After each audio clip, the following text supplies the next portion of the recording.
Assalamualaikum warahmatullahi wabarakatuh. Perkenalkan, nama saya Galiot Marki Sawamurti dari kelas 12 TTL 1 nomor absen 15. Jadi di sini saya ingin melengkapi tugas ujian praktek dari sejarah yang diampu oleh Bu Budi.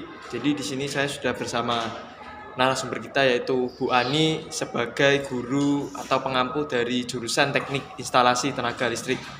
Untuk Bu Ani bisa memperkenalkan diri. Baik, terima kasih. Saya Ani Nursia, saya pengampu dari mata pelajaran produktif di SMK Negeri 2 Kendal, khususnya di program keahlian Teknik Instalasi Tenaga Listrik. Itu mungkin Mas perkenalan awal dari saya. Ya, untuk Bu Ani sebelum jadi guru pernah bersekolah nggak di perguruan tinggi mungkin? Jelas, itu jadi untuk menjadi guru, jadi kita melalui proses pendidikan. Proses pendidikan kalau yang Bu Ani jalani itu saya mengambil kebetulan memang sesuai dengan pekerjaan saya saat ini. Saya dulu ngambil di kependidikan, itu waktu itu namanya masih IKIP di IKIP Negeri Semarang. Saya masuk tahun 1995 di IKIP, Institut Keguruan dan Ilmu Pendidikan Negeri Semarang. Kemudian saya lulus tahun 2000. Kebetulan tahun 2000 itu sudah menjadi UNES. Jadi bukan institut lagi tapi sudah menjadi Universitas Negeri Semarang. Jadi saya masuknya di IKIP tapi keluar di UNES. Tapi jurusannya adalah Pendidikan Teknik Elektro. Jadi relevan dengan pekerjaan saya saat ini, sangat sesuai. Jadi saya kuliahnya di kependidikan, kemudian pekerjaan saya juga menjadi seorang guru, seperti itu, Mas. Sebelum ke perguruan tinggi, Bu Ani masuk ke SMA atau SMK? Saya SMA, betul, saya SMA. Jadi waktu SMA belum punya keinginan untuk menjadi seorang guru sih, karena itu bukan cita-cita awal saya. Itu di SMA ambil apa? Saya waktu itu A1 ya, A1 itu fisika. Kalau beda dengan sekarang ya, kalau sekarang kan ada IPA, IPS gitu ya? Ya, kalau dulu itu masih A1, A2, A3, A4 gitu. Tuh Bu Ani ngambil di A1 fisika. Tapi keinginan Bu Ani masuk ke perguruan tinggi, masuk ke elektro tuh keinginannya apa? Itu semacam saya sebenarnya nggak ingin ya. Jadi saya itu cita-citanya SMA itu bukan menjadi seorang guru sih. Saya itu pengen jadi dokter, Mas. Iya, pengen jadi dokter. Jadi saya nggak pengen jadi guru, pengen jadi dokter.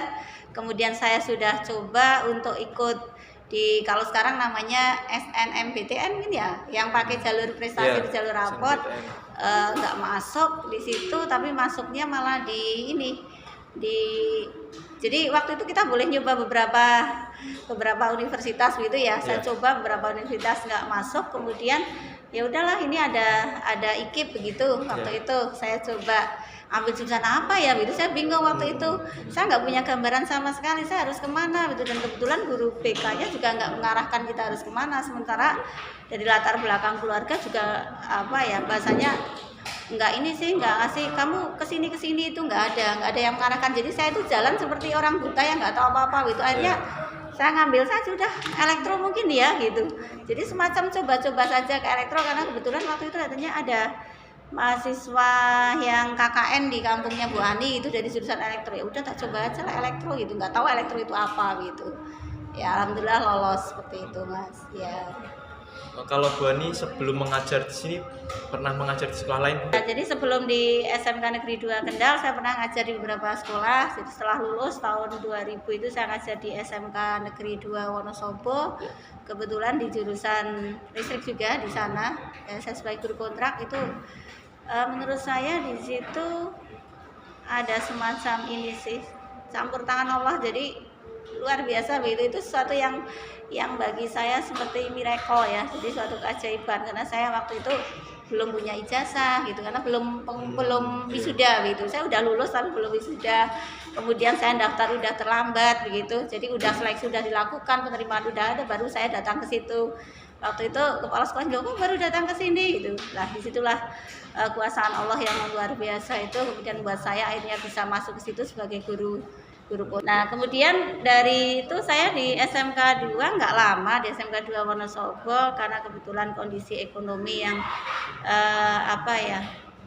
di keluarga saya, maksudnya saya punya adik, kemudian ada beberapa yang memang harus saya penuhi dengan gaji waktu itu sekitar berapa 360-an dia tanya. Itu sebenarnya sudah cukup tinggi bagi kita sebagai honorer itu, karena saya sudah guru kontrak, nggak cukup. Kemudian saya memilih untuk keluar negeri waktu itu. Jadi setengah tahun atau hampir 1 tahun saya di situ, kemudian saya resign, saya keluar negeri ke Singapura. Di sana saya 2 tahun ya. Itu juga mengajar, Bu? Enggak, saya nggak ngajar. Jadi saya kerja di rumah tangga, kemudian di restoran begitu di sana. Saya 2 tahun di sana, kemudian baru kemudian tahun 2020 berapa ya? Saya kok lupa itu. 2002 berapa ya Mas? Lupa ingat wajah saya. Terus kita 2 tahun setelah itu kemudian saya kembali ke sini nikah dengan orang Kendal, Weleri tepatnya. Saya mencoba mencari pekerjaan di sini. Ya waktu itu juga tidak langsung diterima. Kemudian alhamdulillah ada program pemerintah untuk ini, guru bantu begitu. Kemudian saya ikut daftar dengan modal seadanya tanpa apapun, tapi di situ kemudian ya keajaiban terjadi lagi, kuasaan Allah di situ. Jadi saya diterima, lolos di seleksi itu, alhamdulillah ditempatkan di SMK Muhammadiyah 3 Weleri. Ya, di sana saya 5 tahun. Jadi tahun 2023 itu saya diterima di SMK Muhammadiyah 3 Weleri sebagai guru bantu, itu tahun 2023. Dengan gaji yang nggak tinggi, cuma waktu itu memang karena kebetulan saya belum punya pekerjaan gitu. Setelah nikah saya nggak punya pekerjaan, jadi apapun itu bagi saya adalah suatu anugerah yang luar biasa begitu, seberapapun gajinya. Jadi seneng banget rasanya waktu itu, bersyukur sekali sama Allah karena saya bisa diterima, lolos di guru bantu dengan gaji waktu itu 460.000. Nah di situ 5 tahun, kemudian baru saya alhamdulillah diangkat PNS dan ditempatkan di SMK Negeri 2 Kendal. Itu mungkin seputar pekerjaan saya, kisahnya Mas Galih ya. Ya. Jadi di SMK 2 Kendal itu udah berapa tahun? Saya di sini mulai 2008 Januari. Iya, jadi sampai sekarang. Nah, ini kan di antara tahun 2008 sampai 2023 kan menghadapi betapa banyaknya murid, Bu. Nah, itu keluh kesahnya Bu Ani menghadapi murid di SMK 2 Kendal itu seperti apa, Bu?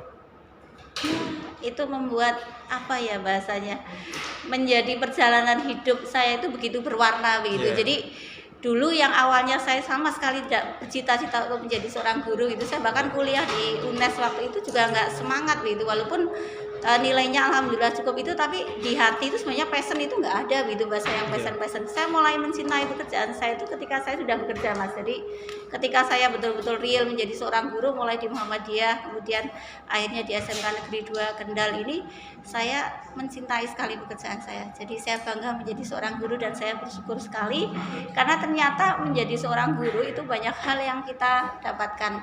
Setiap hari harus berhadapan dengan anak yang karakternya beda-beda, yang kadang bikin kita jengkel, ketawa, kemudian marah begitu ya, bercampur jadi satu, tapi yang jelas memberikan pengalaman yang luar biasa. Dan pengalamannya nggak mungkin nggak bisa saya dapatkan dari pekerjaan yang lain, karena saya tahu karakter, akhirnya bisa mengenali karakter seorang itu satu begitu, dari tingkah lakunya, dari cara dia mungkin bicara, dari kegiatannya dia kesehariannya ya. Karena kebetulan kalau guru produktif kan kita seharian full di bengkel jadi ya banyak sekali lah memberi warna di hidup saya begitu, warna baik untuk ya itu tadi, kadang cengkel, kadang marah, kadang seneng gitu ya. Insya Allah itu adalah nikmat bagi saya gitu. Tadi kan cita-cita Bu Ani mau jadi dokter, sekarang menjadi guru, itu ada rasa penyesalan dari Bu Ani sendiri? Ya ada, seperti yang saya sampaikan tadi. Jadi sekarang itu saya sudah mencintai sekali pekerjaan saya begitu. Jadi di situ saya baru tahu bahwa kita itu boleh punya keinginan, boleh punya cita-cita, tapi yang menentukan adalah Allah. Dan ketika Allah sudah menentukan, itu insya Allah itu adalah yang terbaik untuk kita. Dan saya bersyukurnya waktu itu memang saya sudah ikhtiar, saya sudah berdoa begitu untuk menjadi seorang dokter itu. Ternyata Allah nggak mengizinkan, tunjukkan ke jalan yang lain. Dan baru saya sadari sekarang, oh itu toh rahasia Allah, itu baru saya tahu sekarang gitu. Iya, seperti itu Mas. Jadi nggak ada penyesalan. Untuk motivasi dari Bu Ani sendiri gimana Bu? Motivasi dari diri sendiri. Untuk menjadi guru? Ya. Iya, yang jelas kan awal nggak ada. Motivasi itu justru timbul ketika saya sudah mulai bekerja begitu. Ketika saya menghadapi real kondisi di lapangan, melihat anak-anak begitu, kemudian oh ternyata banyak hal yang bisa kita lakukan, kita berikan ke mereka, baru saya kemudian semangat banget untuk menjadi guru. Saya senang, saya cinta pekerjaan saya itu. Jadi kalau awal ditanya motivasi menjadi guru, di awal dulu waktu saya nggak ada gitu, karena saya nggak pengen jadi guru gitu. Tapi kalau sekarang saya bangga menjadi seorang guru, saya cinta pekerjaan itu. Terima kasih Bu Ani atas waktunya yang telah diberikan untuk membantu tugas ujian praktek saya. Kurang lebihnya mohon maaf apabila ada salah kata dari saya maupun Bu Ani, mohon dimaafkan. Kurang lebihnya mohon maaf. Assalamualaikum warahmatullahi wabarakatuh. Waalaikumsalam warahmatullahi wabarakatuh.